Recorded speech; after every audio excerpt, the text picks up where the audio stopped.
Hi, everyone. Welcome to the How We Hustle podcast. I'm Mike. And I'm Tanya. And we invite you to join us in our unfiltered conversation about the real life hustle of being an entrepreneur. For more information about the podcast, check out howwehustlepodcast.com.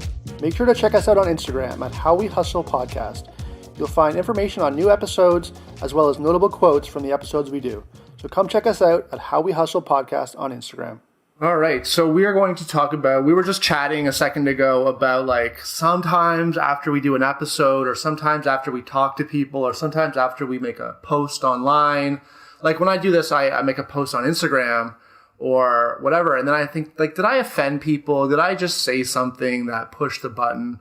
And I'm very sensitive. It might be in my own head. I don't know. But like sometimes I'll post something and I'll be like, I think I might have. And then I'll see my followers will drop a little bit. And I'm like, I think I pushed the wrong buttons there. So let's talk about like offending people. And it's not even about offending people. It's like, I feel like the more, like on our last episode, we talked about money mindset. And there's sort of some parts where I feel like I'm preaching because I talk about my opinions I could give examples, but basically like, the more I talk about my true opinions, the more I'm sensitive to pissing people off or offending people who don't agree with me. And I try, like sometimes I censor myself or I go out of my way to like, okay, I'm not going to go there because not everyone's going to agree with me. And depending on the mood I'm in that day, sometimes I will just do it anyway. But a lot of times I won't because, especially if you're trying to make a brand, like you want to be like politically correct and you kind of want to just, No, I don't think I want that at all. Well, sometimes you think you do. Like, I don't want that at all either. Like I like to speak my mind, but if you're trying to get people to like you in terms of your brand, sometimes it's uncomfortable to offend people or to like, if you're trying to seek followers just for the sake of followers, So this is exactly what we just talked about on my group call earlier today. And I actually take the stance of I am not trying to be liked. I don't think that it's my job to try to be liked. I'm here to connect with the people that connect with the way that I speak, the metaphors I use. I've been talking a lot about this sex metaphor lately, and I'm sure I offended people. And you know what? Great, because those are not the people I'm meant to work with. And there is someone else out there who they are going to connect with. If I pretend to be something I'm not, then by the time they decide to work with me, they're not going to get or I'm going to have to censor myself when I work with them too. So I'd rather just tell it like it is, like be myself. And sometimes I make dirty jokes. Too bad, And if you don't connect with that, if you don't like it, if you don't like that I swear sometimes, I know you don't like that I swear sometimes, but that's just me. And I can't censor myself because that means that I'm censoring other things that might connect with people. So by being your opinionated self, you're going to connect with people who connect with that or need to hear that. But it's scary. Like it's a little bit different for like you and I in a way, maybe not, because like, yeah, you're a personal coach. So you're working with people one-on-one. So it does make more sense that you want to work with people who actually resonate with you. But let's say you're a brand. Like let's say I won't even use me as an example, or we can't use me as an example. I'm more of like trying to create like a brand that's less me one-on-one and more of like a brand. But let's say you're McDonald's as an example or a big brand. Like you kind of have to try and be politically correct and not, whatever. But it's really hard. Like on our last episode. It depends who your audience is. Like McDonald's wants every single person to love them. But let's be real. McDonald's is not appealing to people that like fine dining. It's not the people that are going to go to McDonald's if they want fine dining. But they are trying to appeal to everybody.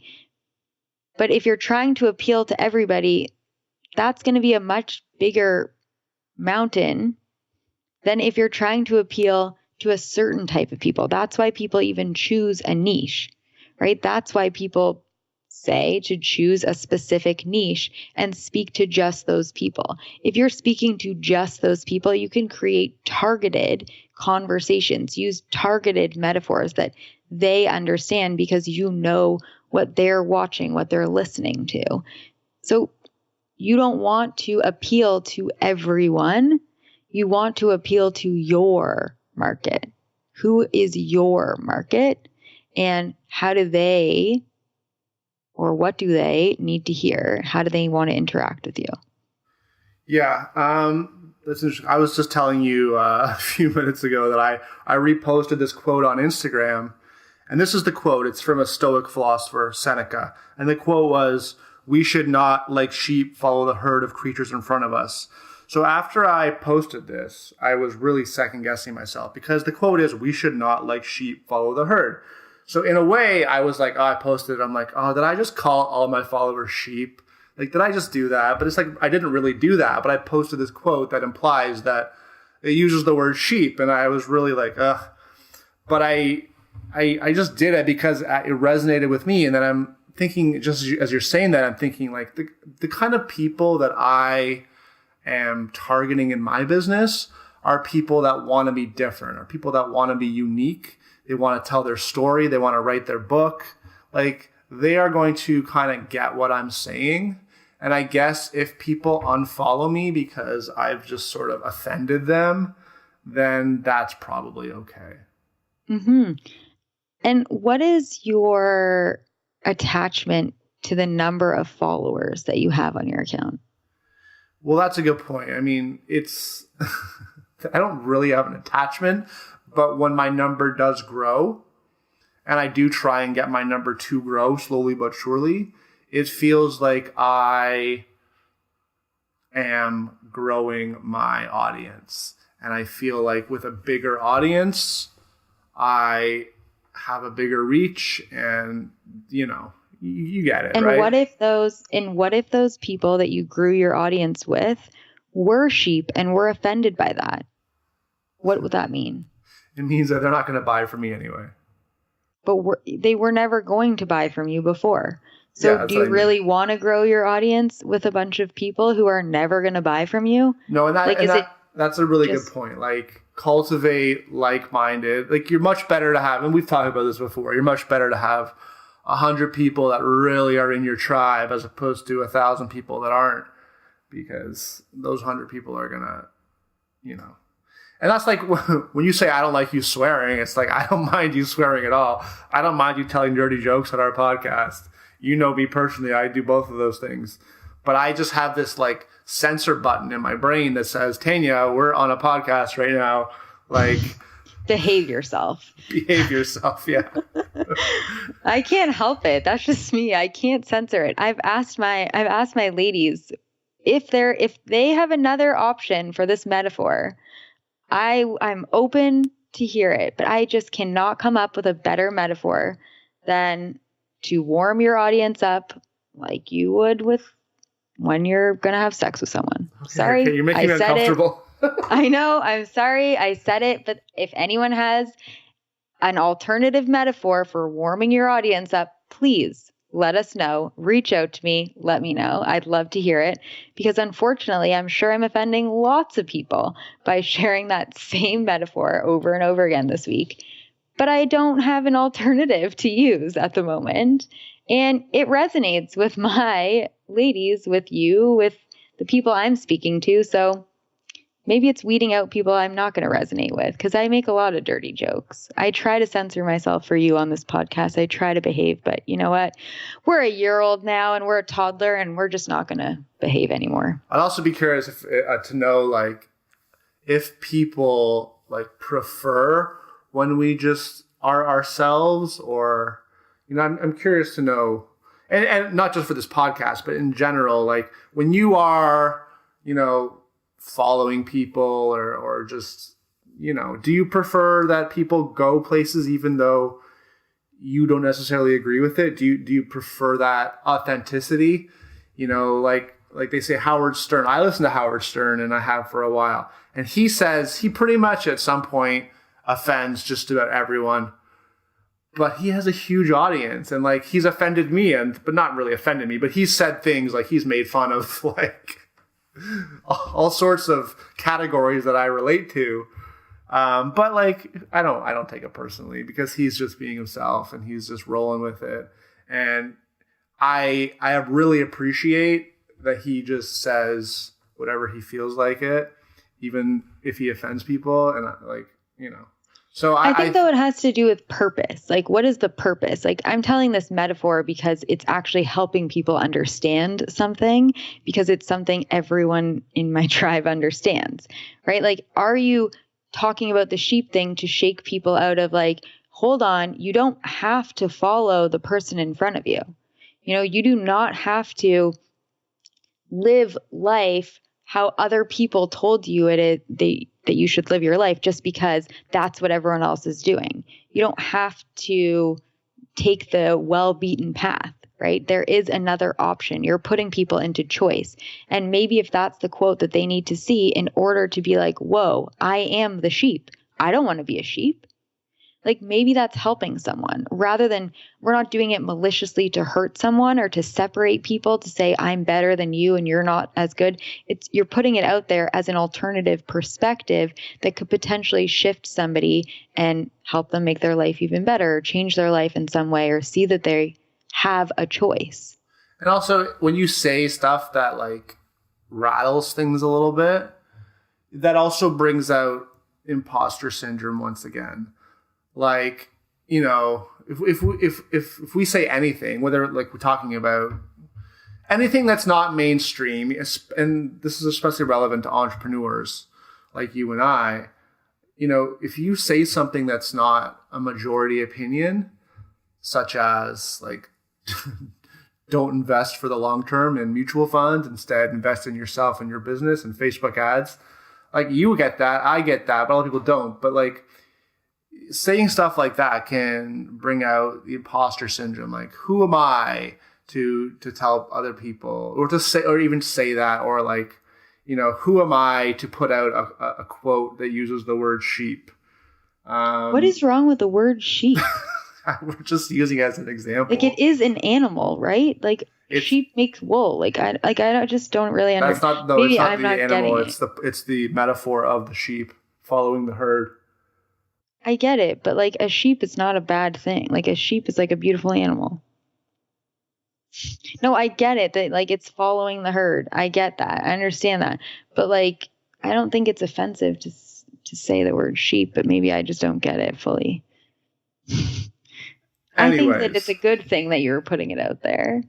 And also I think that when you follow people that maybe have alternative perspectives, it either brings you closer or brings you further away. But maybe you really do agree with them. Maybe you identify with this idea that they just helped shift this perspective for you.